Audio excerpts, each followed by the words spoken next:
That's what she said. She said me. Praise the Lord. Psalms 24, verse 3 says, who shall go or ascend into the mountain of the Lord? Or who shall stand in his holy place? He who has clean hands and a pure heart, who has not lifted himself up to a falsehood or to what is false, nor sworn deceitfully, he shall receive a blessing from the Lord and righteousness from the God of his salvation. If there was a quick, simple topic to that, it would simply be that this reaches for the righteous. Okay. This reaches for the righteous. Anybody who knows that when you have a tendency of having to get something fixed in your house, let's say for time's sake, a plumber, the first thing that you ask them is, may I see some ID? The purpose of the identification is to be able to see if you're qualified to say what you say that you're doing.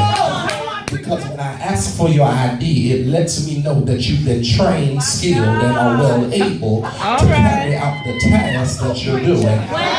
In this particular pericope of text, we're asked a simple question: who can ascend to the hill of the Lord? The question that David asked is, who can really handle to reach up to the place of God? And I've come to realize that we've come to a place where we reach the point, but we don't reach up.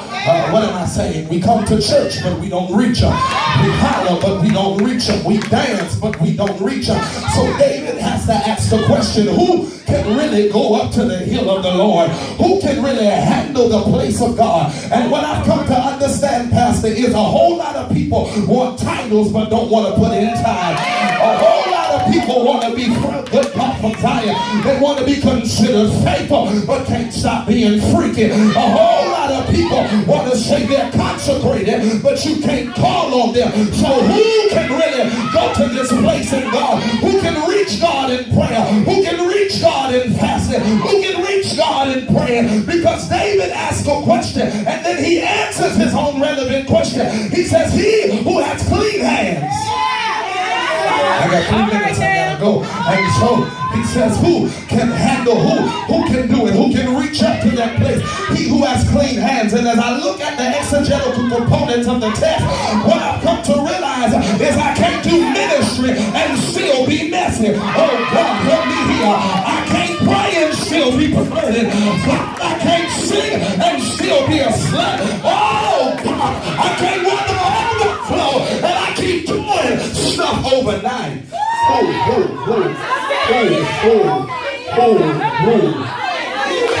So how can I reach up to that place? The question becomes, how can you say that you want to reach up, but I haven't heard you on the prayer line, but your porn sites haven't been deleted? Who can reach up? You say you want to worship, but you need to roll up and smoke the weed. Who can go up to the mountain? So God asks the question, who can go up? He who has clean hands.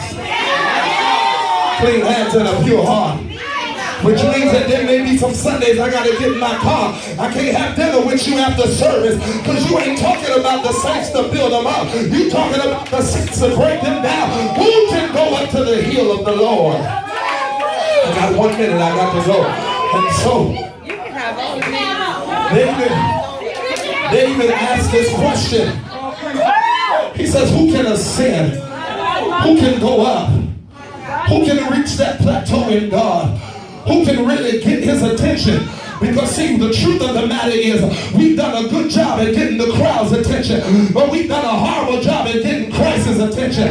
We do a wonderful job in knowing what note to dance to, but we don't know what note to get delivered from. Good God from Zion. We do a wonderful job at telling people to touch your neighbor, but we do a horrible job at sleeping with our neighbor. Oh, but who can go to the hill of the Lord? Got 30 seconds, I got to go. So, he says, who can really go up there? Who can really get the attention of the king? Because the church is in a position where I need the king's attention to handle what's going on in the church. I need the king's attention to get my prayer answered. I need the king's attention to get my family delivered. I need the king's attention to get my child off a dope. I need the king's attention to get my money. I need the king.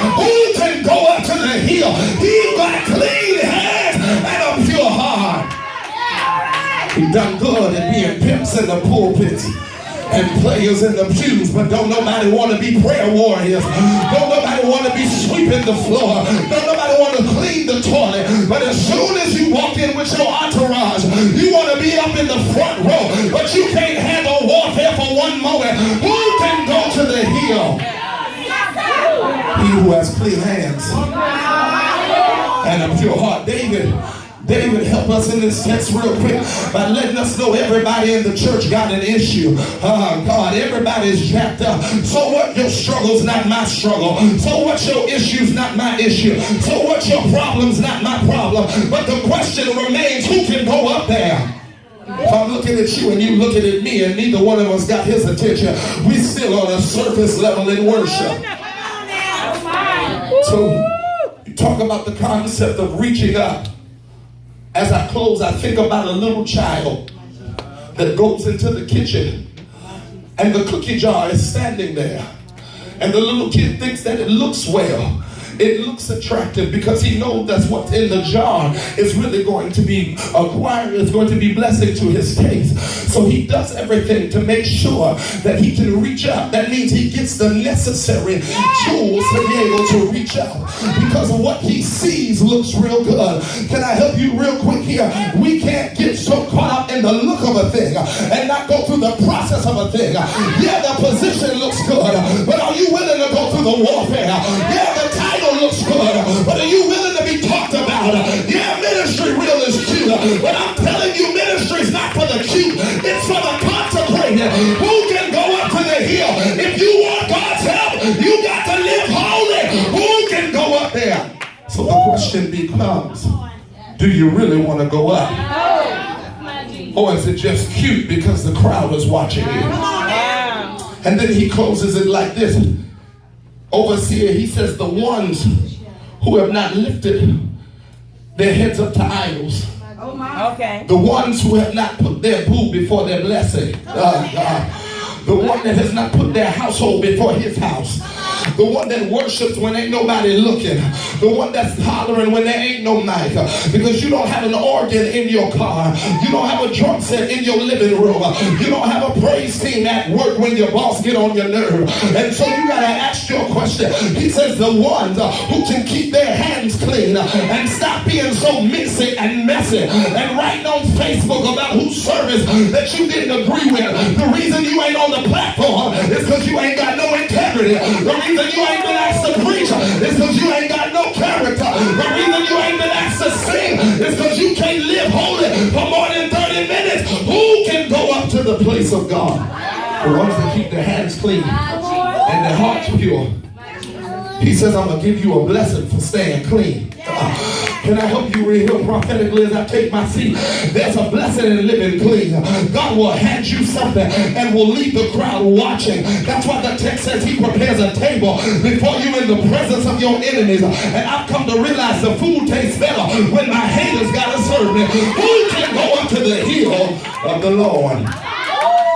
This reaches for the righteous.